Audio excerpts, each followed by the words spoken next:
E aí, meus amigos, vocês estão bem? Eu espero que sim. Eu tô bem também. Sejam bem-vindos a mais um vídeo aqui do canal.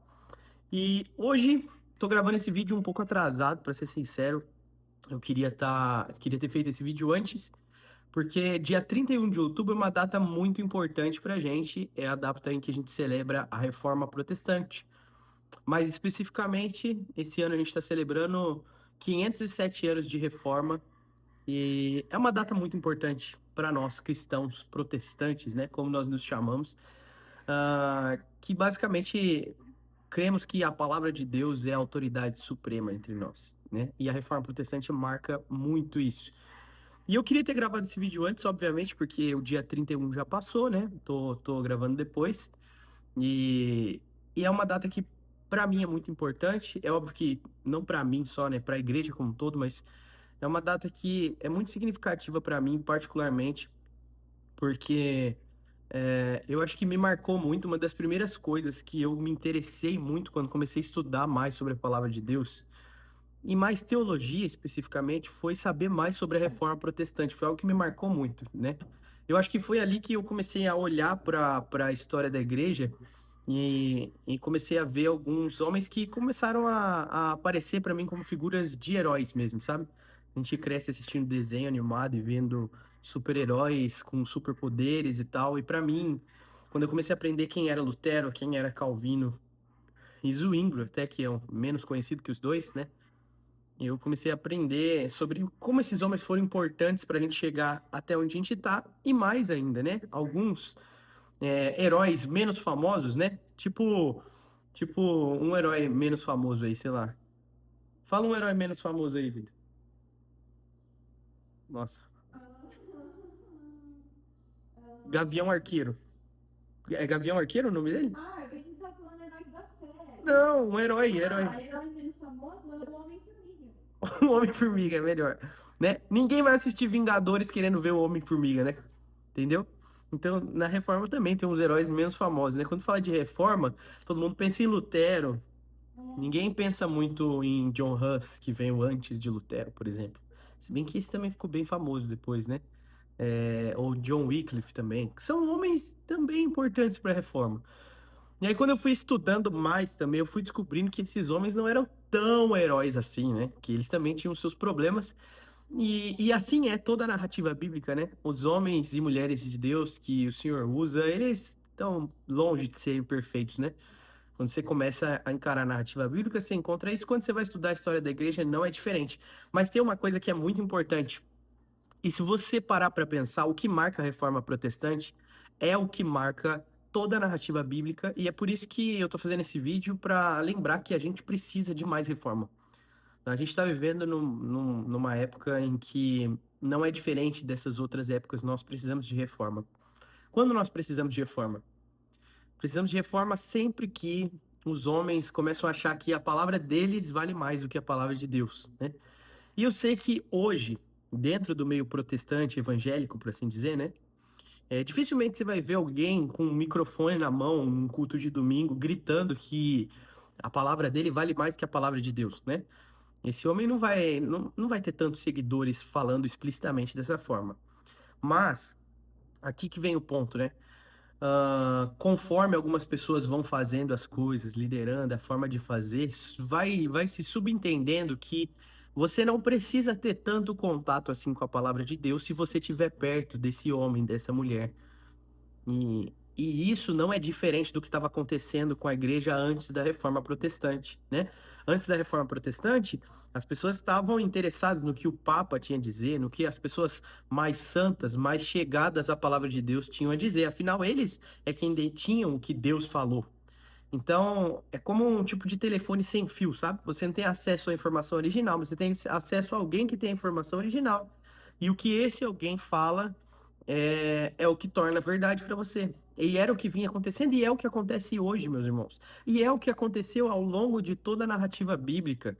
Quando, por exemplo, por meio do profeta Jeremias, o Senhor reclama e fala: olha, esses homens, eles estão dizendo que estão falando no meu nome, eles estão falando paz, paz, quando não há paz. E o que está acontecendo ali, né? O que está acontecendo é o que acontece hoje, é o que acontecia na época de Lutero, de Calvino, de Zwingli, ou de antes deles, né? homens começam a achar que podem dizer o que é a palavra de Deus ou estar acima da palavra de Deus, em vez de levar a palavra de Deus ao povo, em vez de as pessoas ouvirem o que Deus tem a dizer, né? Tem um caso muito específico que é interessante, que é quando Moisés está com Josué e Josué chega para Moisés e fala assim: Olha, lá fora eles estão profetizando em nome de Deus. E ele fala assim para Moisés: Moisés, detenha-os. E aí Moisés fala uma coisa interessante para ele, né? Ele fala: Olha, Josué, quem dera que todo o povo fosse profeta, né? O que é que Moisés estava falando?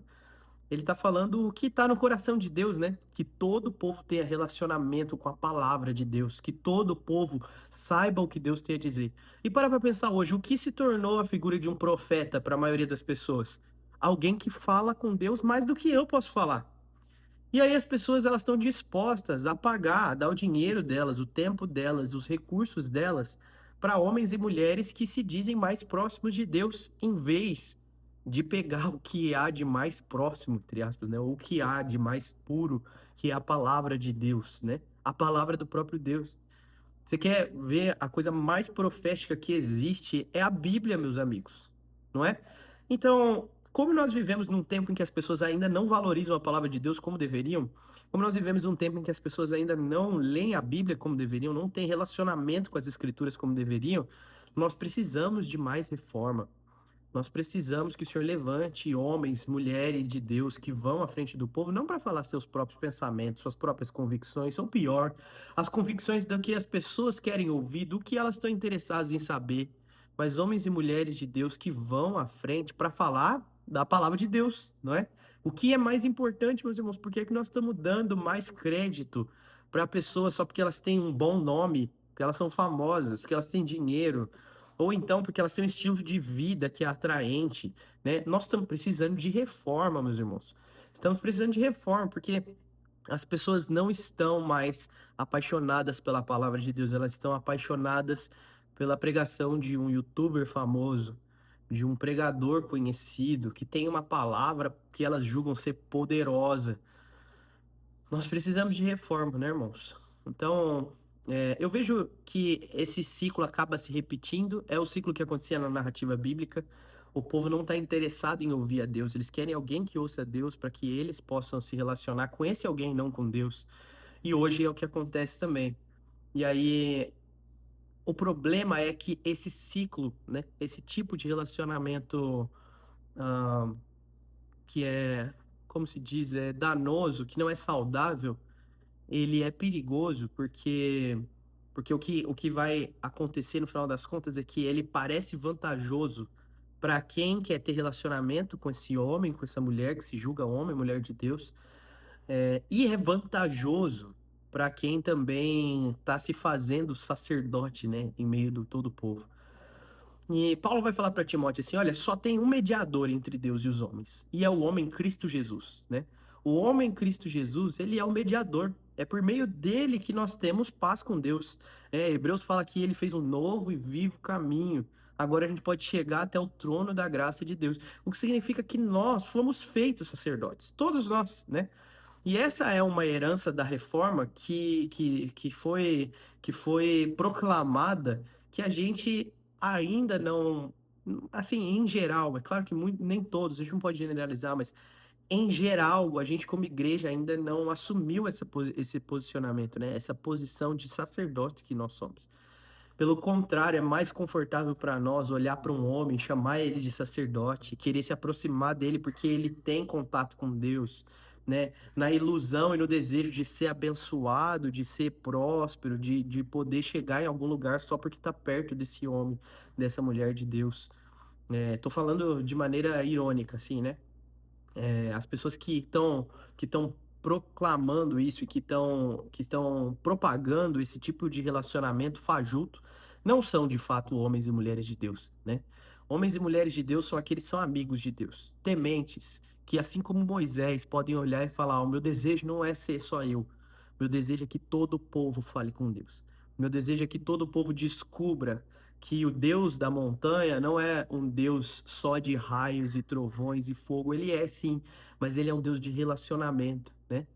Então que o Senhor levante homens e mulheres de Deus que possam sim fazer uma reforma e ao fim da vida deles dizer como Lutero disse, né? Eu não fiz nada, a palavra fez tudo, né? Que assim seja entre nós também. Como eu disse, Lutero, Calvino, Zwinglio, todos eles também, de certa forma, não eram flor que se cheire. Se você pesquisar mais a fundo, você vai encontrar muitos erros e muitas falhas na vida desses homens. Ah, assim como em toda a narrativa bíblica, a gente também encontra grandes falhas nas vidas desses homens que o Senhor usou. Mas até isso nos lembra, não é mesmo? Que quem faz é o Senhor, quem faz é a palavra de Deus.